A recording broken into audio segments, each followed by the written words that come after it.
আমরা নিরপেক্ষ নই, আমরা মুক্তিযুদ্ধের পক্ষে। শুধু দর্শক শ্রোতা, দৃষ্টিকোণ একাত্তরের পক্ষ থেকে আপনাদের সবাইকে স্বাগত জানাই। আমাদের আজকের আলোচনা বিষয় বাংলাদেশ মুক্তিযুদ্ধ এবং বাংলাদেশের মুক্তিযোদ্ধারা। আমাদের সাথে আজকে আলোচনায় সংযুক্ত হয়েছেন আহ একজন মুক্তিযোদ্ধা, সবার আগে তার এটাই পরিচয়, এবং তিনি সমাজসেবক, যুক্তরাষ্ট্র প্রবাসী ব্যবসায়ী, কিন্তু তার সবচেয়ে বড় পরিচয় তিনি একজন মুক্তিযোদ্ধা। মুক্তিযোদ্ধা লুকমান হোসেন। আসসালামু আলাইকুম লুকমান ভাই, আপনাকে ওয়ালাইকুম আমাদের সালাম অনুষ্ঠানে রূপা। স্বাগত জানাই।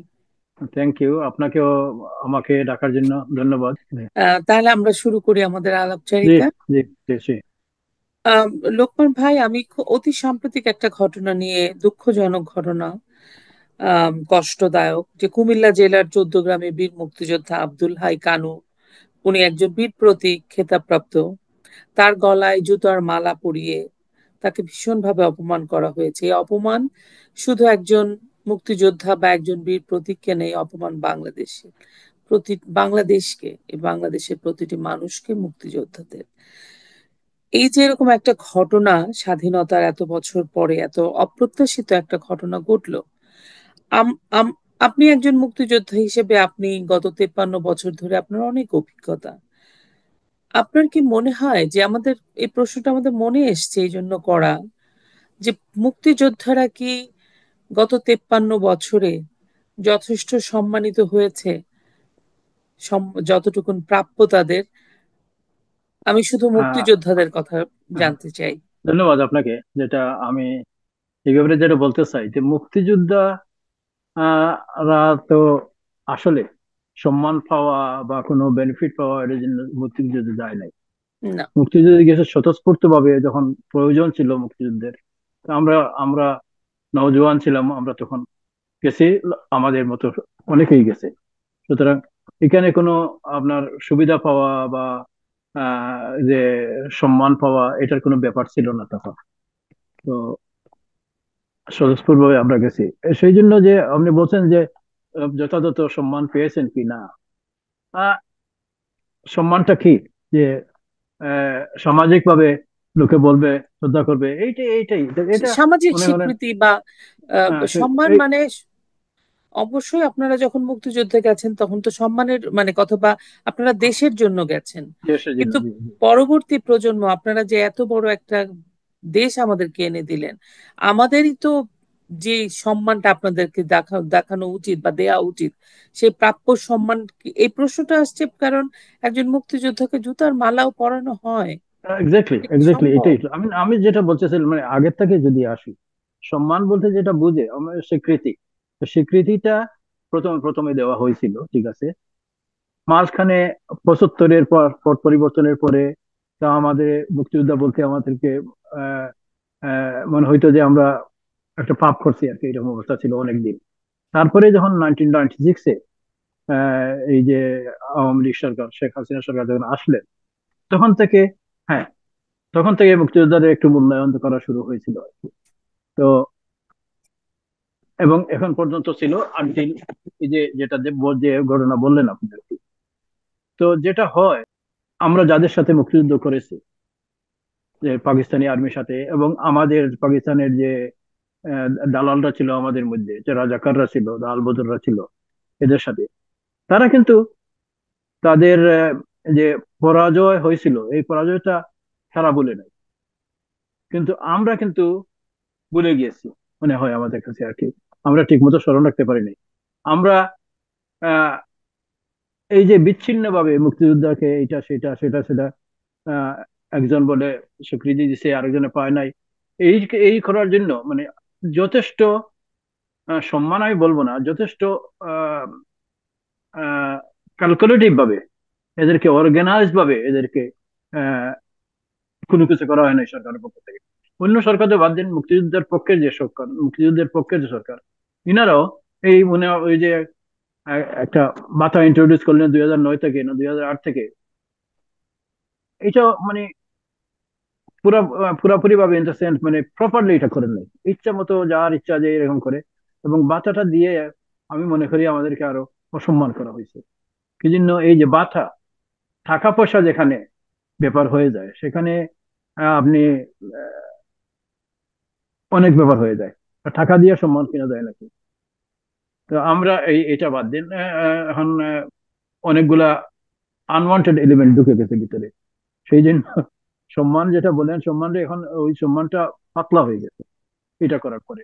তারপরেও তারপরেও যেমন বিশেষ দিন আসলে, যেমন স্বাধীনতা দিবস বা বিজয় দিবস, এগুলো আসলে এখনো খোঁজ করে যে আপনারা কোথায় আছেন, আসেন, এটা সেটা মাঝে মধ্যে খোঁজ করে, সবসময় করেন। সম্মান, আসলে সম্মান আমরা তো চাই না, তো দিতে হইলে ভালো করে দেন বাবা। এরকম এই যে এলোপাতাড়ি ভাবে দেওয়ার কোনো অর্থ নাই, আমি বুঝি না আর কি। এনিওয়ে, তো সম্মান 96 এর স্বাধীনতার পক্ষে শক্তি হওয়ার পরে একটু অর্গানাইজ হয়েছে। আমাদেরকে জুতার মালা গলায় দিয়ে বাজার প্রদক্ষিণ করতে হয়, বা আমাকে বুড়ো বুড়ো হলে আমার দাড়ি ধরে টেনে আমার কাখানে দিয়ে উঠা বসা করাইতে হয়, বুঝলেন না? এইটা কতটুকু সম্মান, তো আমি আমি জানি না, বুঝি না। এবং এইটা হবেই কি জন্য? আজকাল যে এই যে 15 তারিখ, 15 তারিখ না, 24 তারিখের পরে বুঝলেন নাকি, 24শে জুলাই বা 5 আগস্টের পরে, 5ই আগস্ট। যেটা এটা তো এখানে তো আর সম্মানের কোনো প্রশ্নই ওঠে না। কারণ আমরা যাদের সাথে যুদ্ধ করছি, যাদেরকে আমরা পরাস্ত করছি, আজ তারাই চলে আসছে এখানে আমাদের জায়গায়। সুতরাং ওটা তো ওরা করবেই। আমি যেটা এইখানে আমার করি। একটা প্রশ্ন। জি। আমি আপনার যেমন এখানে কিছু ব্যাপার আছে, এটার একটা অনেক মুক্তিযোদ্ধা আপনারা আছেন যারা বলেন যে ভাতা আসলে প্রয়োজন ছিল না, কিন্তু প্রয়োজন যারা ছিল না। নাকি অসচ্ছল মুক্তিযোদ্ধা, দুস্থ মুক্তিযোদ্ধা, আমি অনেক নিজেই অনেক মুক্তিযোদ্ধার ইন্টারভিউ করেছি, গ্রামে গ্রামে ঘুরেছি, তাদের জীবন, তারা আসলে বাংলাদেশের তো শিক্ষিত সমাজের কতজন মুক্তিযোদ্ধা গেছেন গেছেন তো বেশি কৃষক শ্রমিক জনতা, ওনারা কিন্তু এই যে 75-এর পরে আবার ওই জায়গাতেই আছেন, তাদের আম, তাদের কিন্তু আর্থসামাজিক অবস্থার উন্নতি হয়নি তো, কিন্তু আমি আপনার অনেককে কথা, জানি যারা এই ভাতাটা পেয়ে অনেক উপকৃত হয়েছে। আপনার কথা একদম সঠিক। আপনার কথা একদম সঠিক, এটাই আমার কথা ছিল যে মুক্তিযোদ্ধাদের প্রয়োজন যাদের, তাদেরকে বাধা দিতেই হবে। এটা এটা আমাদের দাবিও আছে, ঠিক আছে। কিন্তু যাদের প্রয়োজন নাই তাদেরকে দেওয়া হয়েছে, মানে এটা বললাম যে এটা এলোপাতাড়ি হয়ে দেওয়া হয়েছে, কি জন্য? এলোপাথারি অবস্থা, বুঝতে এলোপাতাড়ি হয়ে পেরেছি। দেওয়া হয়েছে যে একটা, যার প্রয়োজন আছে তাকে নিশ্চয়ই দিবেন, এই 20,000 টাকা না, এখন 50,000 দিবেন। আমার কথা হইলো, যার প্রয়োজন নয় তারে আপনি 20,000 দিবেন কেন? আর বা শুধু সেই বা প্রয়োজন, নিবেন কেন, আর তিনি বা নিবেন কেন? এবং তিনি বা নিবেন না না, কেন? আজকাল হয়েছে কি, ওই যে মুক্তিযোদ্ধা মন্ত্রণালয় যেটা করছে, এই যে আমাদের মন্ত্রী মিনিস্টার যারা হচ্ছেন, তাদের ইচ্ছে যা ইচ্ছা তাই করতেছেন। এমন ভাবে সরকার ইয়েতে মুক্তিযোদ্ধাদের এমন ভাবে তারা সাজাইছে যে আপনি যদি বাধা না নেন, তা আপনি মুক্তিযোদ্ধাই না। এই সিনারিওতে চলে মানে একটা আসছে। উভয় সংকট অবস্থা। অবসংকট অবস্থা। আপনি যদি আমার কোনো জায়গায় গেলেই, মুক্তিযোদ্ধার ব্যাপারে কোনো জায়গায় গেলে আপনি কি বাধা পান?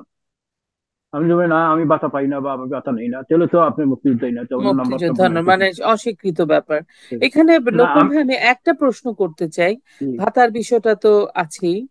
আম, এই যে আপনি বললেন যে আমরা সবাই জানি 5ই আগস্টের পরে আসলে পট একদম পরিবর্তন হয়ে গেছে আমাদের, আহ, মানে পরাজিত শক্তি, সোজা কথা এক কথায় ক্ষমতায় চলে আশা গেছে। সময় কিন্তু চলে গেছে। কিন্তু মুক্তিযোদ্ধার, একজন মুক্তিযোদ্ধাকে যখন অপদস্থ করা হয় জাতির সামনে, তখন মুক্তিযুদ্ধের প্রজন্ম তো আমরা আমরা আমরা গণজাগরণ মঞ্চে দেখেছি মুক্তিযুদ্ধের প্রজন্ম কি ভয়াবহ ফোর্স, এটা 5ই আগস্ট তার কিছুই না, মানে কিছুই নেই। জুলাই ওদের যে ষড়যন্ত্রের মাধ্যমে আন্দোলন, ওটা কিছুই না। তাহলে এই যে মুক্তিযুদ্ধের প্রজন্ম ফোর্স, যারা নাকি মুক্তিযুদ্ধকে ধারণ লালন করে, তারা কেন এই প্রতিবাদটা করছে না? বা সিভিল সোসাইটি থেকে আপনাদের কারো কাছ থেকে কোনো প্রতিবাদ আসছে না সেরকম, যে না আমি মুক্তিযোদ্ধা হিসেবে, আমি মুক্তিযোদ্ধার সন্তান হিসেবে, প্রজন্ম হিসেবে আমি ফাইট ব্যাক করব, এটা কেন করছে দেখ- না? না, এইটাই হলো মেইন প্রশ্ন এখন, কেন করছেন? এটার জন্য আমাদের পলিটিক্যাল সিস্টেম দায়ী। আমাদের পলিটিক্যাল সিস্টেম দায়ী, বুঝেন না কি জন্য? যে মুক্তিযোদ্ধারা এক সময় অর্গানাইজ ছিল, আমাদের মুক্তিযোদ্ধা সংসদ ছিল, আমাদের মুক্তিযোদ্ধা কমান্ড ছিল, সবকিছুই ছিল।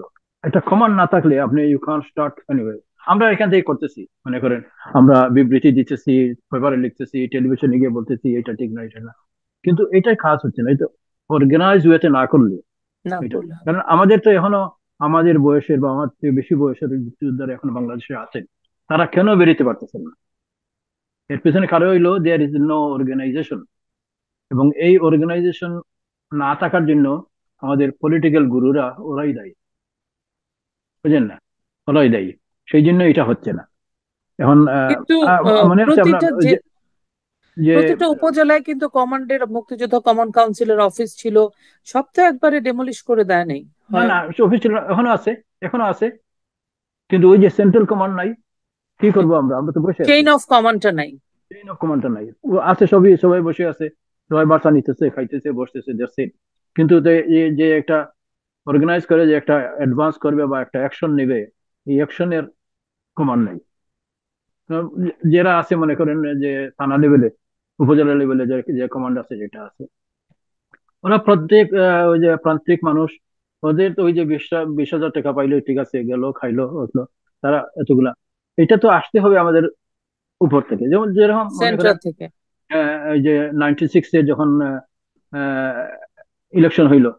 আমাদের এই মুক্তিযোদ্ধা ফোরাম, না কি sector commander forum, sector commander forum. Sector commander forum আমরা জয়েন করছি এদের সাথে, তাদের ছবি একটা একটা স্টুমিনাল, এই এই সময় হলো এখন আমরা এইরকম একটা মানে স্ট্যান্ড এখন নিতে চাই, কিন্তু আমরা আমি পারতেছি না। সেক্টর কমান্ডার ফোরামের একজনের সাথে কন্ট্যাক্ট করেছিলাম, প্রথম সারির। যে ওনারা খুবই একটা ঝামেলার মধ্যে আছে বলেছেন। ওই তো এই তো ঝামেলা, কিসের ঝামেলা? আমরা যে দেশে এখনো তো 30-40 হাজার মানুষ আছে জীবিত, ওই যে মুক্তিযোদ্ধারা ডাইরেক্টলি মুক্তিযোদ্ধা করেছে। আমরা যদি একসাথে বেরোই, তা আমরা কি মেরে ফেলবে নাকি? এই আসলে কেউ ইয়ে নিতে চাইতেছে না, কি বলে, ইনিশিয়েটিভ নিচ্ছে না, ইনিশিয়েটিভ আটকা পড়ে গেছে এখানে।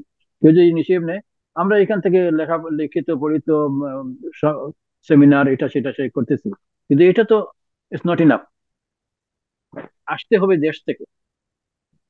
তো এখানে এটা হইলো, আপনি এখন কি বলবো, এটা আমাদের আমাদের দুর্বলতা বলতে পারেন বা আমাদের ব্যর্থতা বলতে পারেন, যে এটা আমরা কেন করতেছি না। কারণ আমারও এটা প্রশ্ন যে আমরা এখনো কেন করতেছি না এটা, আমাদেরকে মেরে এই ফেলবে ওরা। প্রশ্নটা থাকলো দর্শকদের মাঝে, কারণ আমার প্রশ্ন শুধু এটা না যে মুক্তিযোদ্ধারা কেন করছেন না। আপনাদের একটা বয়সে আপনারা চলে গেছেন, কিন্তু আমাদের মতো যারা প্রজন্ম, যারা, আমি একজন মুক্তিযোদ্ধার সন্তান, এরকম তো মুক্তিযোদ্ধার সন্তান আছে, প্রজন্ম আছে, নাতি নাতনি আছে, তারা জি, আজকে ইয়াং জেনারেশন। আমার আমার পিতা বা পিতা সম মানুষ যারা দেশ টেনে দিয়েছে, তাদের লাঞ্ছিত অপমানিত হতে দেখলে আমি জি, ঘরে বসে আছি কেন বেরোচ্ছি না, এই প্রশ্নটা তো প্রজন্মের কাছে আমরা করতেই পারি, কারণ করতে আমাদের পারি, হ্যাঁ, সবার দায়বদ্ধতা আছে। স্বাভাবিক। আমরা আপনার অনেক ভালো করে বুঝিয়ে বললেন, ভিতরের অনেক কিছু জানতাম না সেটা বললেন, আমাদের দর্শকরা জানতো না। আহ, আমি আরেকটা বিষয়ে যেতে চাই, সেটা হচ্ছে বর্তমান সরকার প্রধান ডক্টর ইউনূস বলছে যে 24-এর যে মানে 2024-এর 5ই অগাস্টে উনি বলতে চাইছেন দেশ দ্বিতীয়বার স্বাধীন হয়েছে। দেশ কখনো দুইবার স্বাধীন হয় না, কিন্তু উনি বলছেন।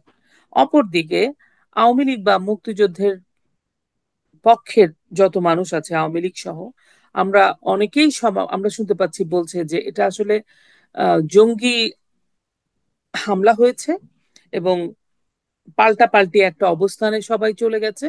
দেশ বিরোধী শক্তিরা ক্ষমতা নিয়ে এসেছে ষড়যন্ত্রের মাধ্যমে। দুইটা দুই ধরনের কথা। এইটাকে আপনি কিভাবে মূল্যায়ন করবেন? এরা বলছে প্রথমত স্বাধীন, আমরা, এরা বলছে। জি। প্রথমত জি। প্রথমত ডক্টর ইউনূস, উনার কোনো অধিকার নাই স্বাধীনতা বলার, জি। বুঝলেন না, কি জন্য বলার, যে উনি 71-এ তো উনি 25-26 বছর উনি তো শিক্ষকতা করতেন বোধহয় এখানে, উনি ছিলেন, উনি কোথা থেকে, উনি ইয়েতে গেছেন, মুক্তিযুদ্ধে গিয়েছিলেন, যান নাই তখন। উনার যে স্বাধীনতা, উনি তো যান নাই, সেই জন্য তো উনি বলতেছেন যে এই 24 স্বাধীনতা, উনি তো 71-এর কথা ওনার মনে মনে নাই, বুঝলেন না। তার কোনো রাইট নাই স্বাধীনতা শব্দটা উচ্চারণ করা, রিয়েলি আমার যেটা মনে হয় যে আহ, স্বাধীনতা, সে কি জানে স্বাধীনতা 71-এ আমরা কি করছি এখানে? আজকে ওইখানে ওই কয়েকগুলো ছেলে পেলে ওইখানে গিয়ে আর ওই যে টুকাইদের দিয়ে গণভবন আক্রমণ করে লুটতরাজ করে নিল। আজকে একটা কম্পারেটিভ ইয়ে দেখছি আমি, একটা ভিডিও লিংক আমার একজনে পাঠাইছিল, যেখানে দুই সেকশনে পাঠাইছে। উপরে দেখা যাচ্ছে ওই যে বঙ্গভবন গণভবন লুট করে নিয়ে যাচ্ছে, আর নিচে দেখা যাচ্ছে 71-এ যে ইয়েরা মুক্তিযোদ্ধারা ওয়ারে মানে যুদ্ধে প্রত। তো এই হইলো তাদের মুক্তিযুদ্ধ আর আমাদের মুক্তিযুদ্ধ, মানে তাদের যে কি বলে স্বাধীনতা, আর আমাদের স্বাধীনতা ছিল 71-এর স্বাধীনতা। তো ইউনুসে উনি হলো একজন লোভী এবং অত্যন্ত কি বলবো, উনি লোভী মানুষ আর সেলফিশ, বুঝেন না? উনি যে উনি তো ওই যে এই স্বাধীনতা করে কি করছে, প্রথমেই তার 6,666 কোটি টাকা মাফ করে নিছে।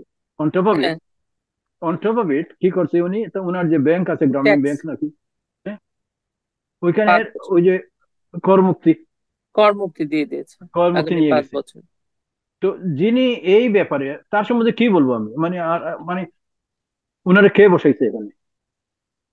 আমাদের প্রশ্ন হলো ওনার কে বসাইলে, কেমনে বসাইলে, যেমনি হোক। যে যেটা বলছে যে আওয়ামী লীগের কথা বাদ দেন, আওয়ামী লীগের তো অনেক আওয়ামী লীগ নিয়ে অনেক কথাই বলা যায়, কিন্তু জনগণ যেটা বলছে এটা এটা ঠিক। আমাদের যারা লিডার, আমাদের না, মানে আমাদের যে সরকারি যারা ছিলেন, ওনারা কোথায় ছিলেন? ওনাদের যে ডিজিএফআই, এনএসআই, জিস জিস জিস জিস আছে, ও গোয়েন্দা ওনাকে সংস্থার কথা বলতে চাচ্ছেন? ওই যে গোয়েন্দা সংস্থা। গোয়েন্দা সংস্থা এগুলো আছে, ওনারা কি ঘুমেছিলেন? তারা এতগুলো করতে 12 দিনে 15 দিনে এই অবস্থা করে নিল, ওনারা কি ঘুমিয়েছিলেন? তার মানে এটা এটা ওই ষড়যন্ত্র কথাটা আমি বলছিলাম, যে এটা এটা এটা বিরাট ষড়যন্ত্র করে, এবং বাইরের দেশের সাহায্য নিয়ে, পাকিস্তান তো বটেই আছে, এবং আহ, ওরা এটা করতে পেরেছে। আমাদের ওনারা ঘুমাইয়েছিলেন। আমি বলবো যে, যদিও আমি কি বলে, আমি ক্রিটিসাইজ করতেই হয়, আমাদের যারা দায়িত্বে ছিলেন, আমাদের রক্ষা করার দায়িত্বে, ওনারা ঘুমাইতেছিলেন কমপ্লেসেন্ট, বা আমরা তো সব ভালোই করতেছি, ঠিক আছে, আমাদের কে টেকায়, শুনে না। কিন্তু পিছন দিয়ে কি হচ্ছে ওনারা কোন কোন খবর নেন নাই। সেই জন্য আজকে আমাদের এই অবস্থা। ওনারা তো অবস্থা খারাপ হইলো, সাথে সাথে আমাদের অবস্থা, না, আমরা আজকে লাঞ্ছিত হচ্ছি। আসলে দোষ তো উনাদের। নইলে আজকের দিনে বসে এইভাবে একজন মুক্তিযোদ্ধাকে গলায় জুতার মালা দিয়ে ঘোরানো, এটা তার সাহস অডাসিটি আসে করতে গেলে। তো উনারা ফেল করছেন সব দিক দিয়ে, এবং আহ, যতই বলেন ওনারা ফেল করে আমাদেরকে এই অবস্থাতে পাঠাইছেন। এখন এখন আহ, যেটা যেটা উচিত, আমাদের দেশের জনগণ এই জিনিসটা রিয়েলাইজ করা যে গলতটা কোথায় হয়েছে, এবং এখান থেকে আবার শুরু করে, যাতে আমরা, আওয়ামী লীগ শুধু একা করলে হবে না, তারা আওয়ামী লীগ করবেই, বাকি তারা যে যে পজিশনে আছে এখন, দে কান্ট ডু এনিথিং, তাই না? মানে কিভাবে করবে? যে যে সিচুয়েশন ক্রিয়েট করছে ওরা, এবং যে সিচুয়েশন হয়েছে, ওরা তো প্রথমেই কি বলে, তাদের জবান বন্ধ। কি বলবে? যেগুলো ঘটনা হয়েছে এগুলো তো হয়েছে, এগুলো তো আর ইয়ে না, লুকানো না, এগুলো হয়েছে, এটা হইতে দেওয়া হলো কেন?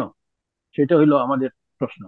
তাছাড়া এখন যারা দেশের লোকজন, আহ সবাই সজাগ থাকা দরকার যে এখন আমরা 71-এর ওই দিনেই চলে গেছি আবার, এবং এইরা 71 থেকে আরো ওয়ার্স হতেছে। মনে হইতেছে যে 71-এ তো আমরা জানতাম যে পাকিস্তানি বা রাজাকার, এখন তো আমরা জানি না কে কি করতেছে, বুঝেন না? আমাদের ওই যে পাকিস্তান প্রীতি, পাকিস্তান থেকে জাহাজ আসছে, আলু আসছে, পেঁয়াজ আসছে, বুঝেন না? আসলে কি আসতেছে?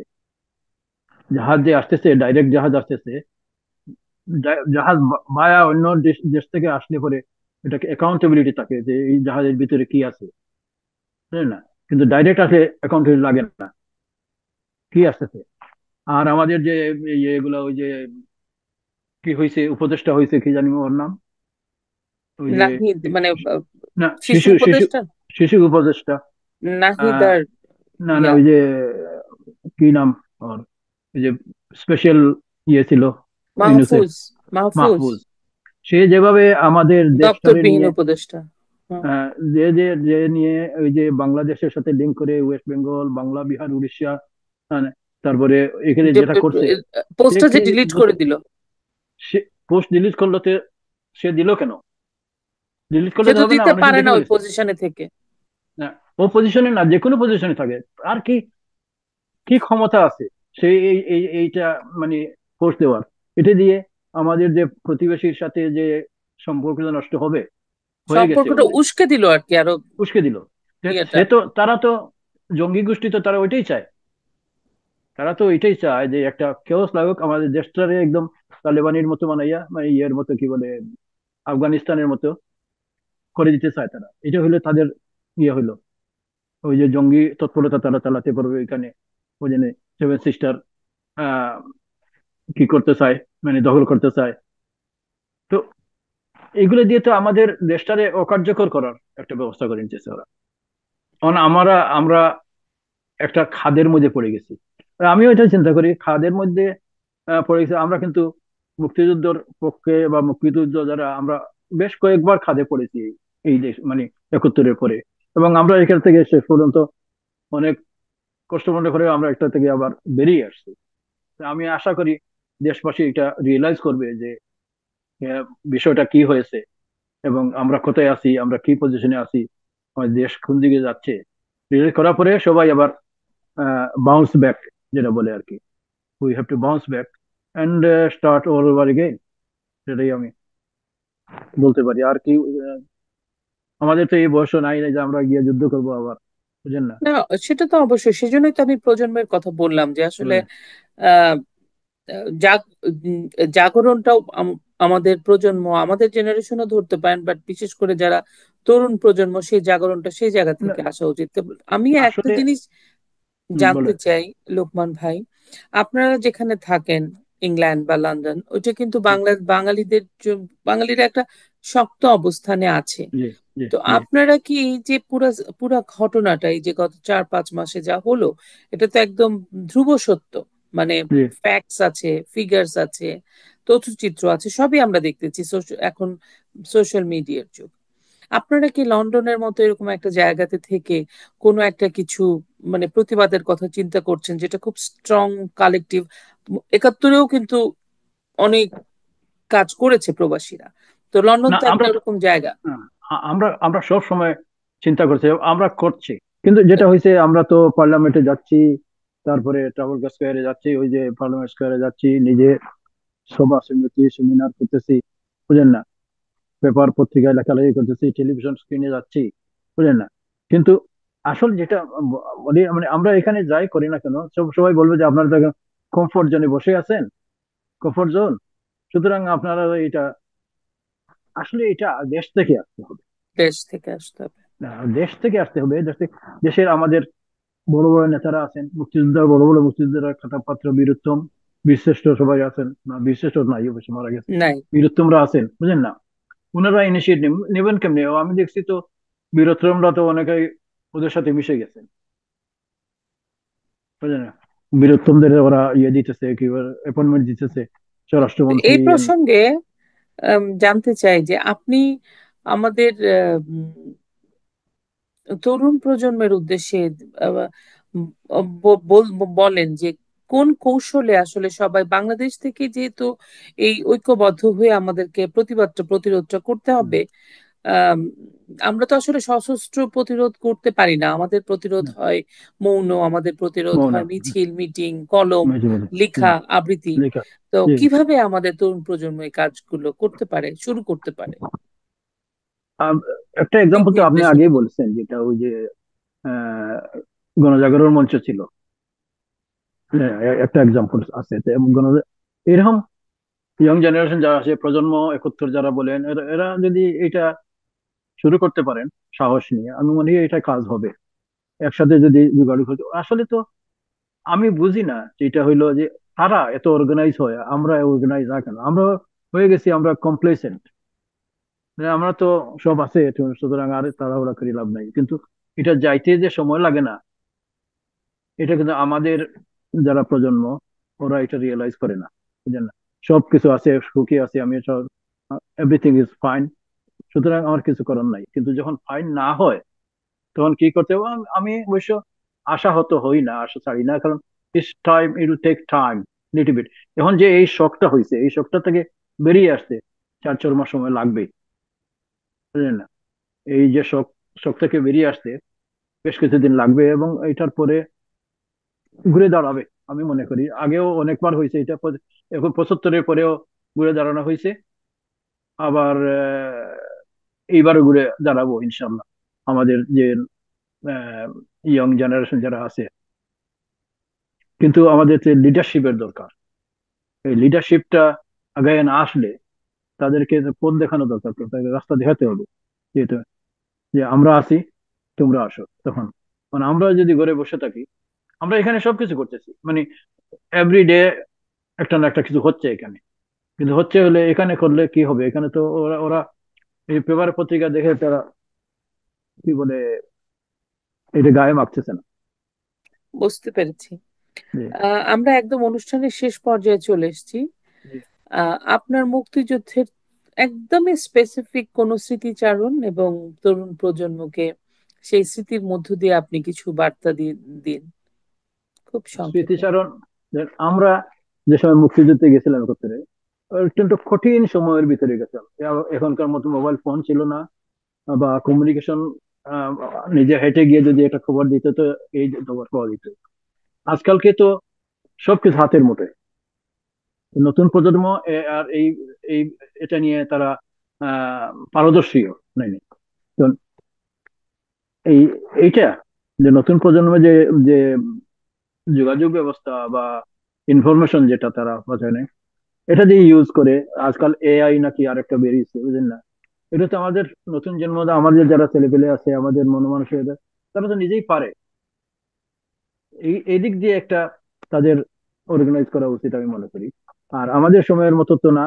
আমাদের সময় তো জঙ্গলে আমরা পোকামাকড়, ইউনো, জোক, তারপরে মশা মাছি, তারপরে সাপ, এগুলোর মধ্যে আমরা বিচরণ করছি দিন রাত্রে, বুঝলেন না?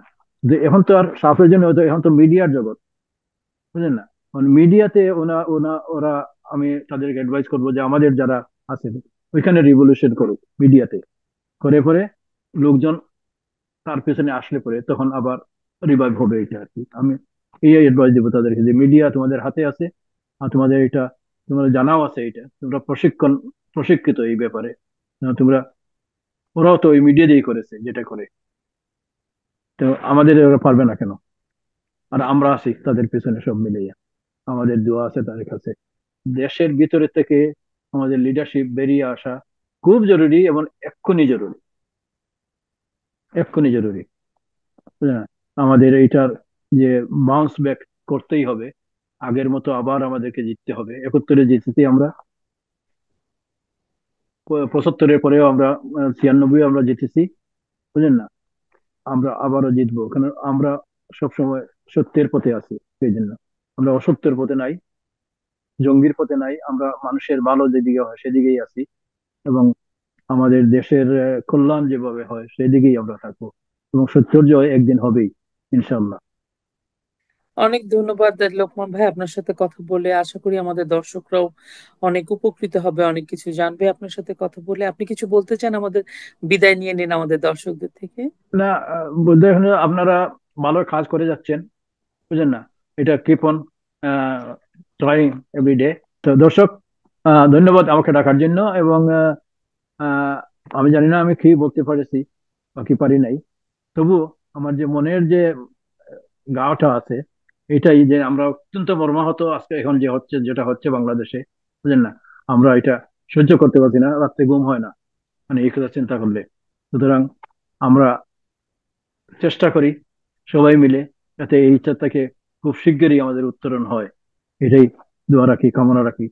এবং ধন্যবাদ সবাইকে। ধন্যবাদ লোকমান ভাই। শুধু দর্শক শ্রোতা, আমরা শুনলাম একজন বীর মুক্তিযোদ্ধার কথা। আশা করি আপনাদের ভালো লাগবে। এই মানুষগুলো তো একসময় থাকবে না, তাদের কথাগুলোকে আমরা ধরে রাখতে চাই, সেটাই আমাদের প্রয়াস। এবং আপনারা শুনবেন, বিশেষ করে প্রজন্ম শুনবে। উৎসাহিত হবে, উদ্দীপিত হবে, এটাই আমরা আশা করি। আর অবশ্যই আমাদের হাতে মিডিয়া আছে। আমরা এটাকে কাজে লাগাতে পারি। দেশের জন্য আমরা আমাদের নিজেদের, দেশ তো আমাদের মা। আমরা দেশকে ভালোবাসি, চলুন সবাই মিলে। তবে একটা বিষয় সবসময় খেয়াল রাখবেন, আমরা যখনই কোনো তথ্য উপাত্ত উপস্থাপন করব, ভালো করে যাচাই বাছাই করে, এবং সেটা যেন বস্তুনিষ্ঠ এবং সত্য হয়। একটা ভুল তথ্য আমাদের সমস্ত সত্য তথ্যকে বিনষ্ট করে দিবে। আমরা একদমই এটা হতে দিতে পারি না। আমাদের সমস্ত কষ্ট, সমস্ত এফোর্ট বৃথা যাবে। আপনারা সবাই ভালো থাকবেন। আবারও কথা হবে অন্য কোনো অতিথির সাথে।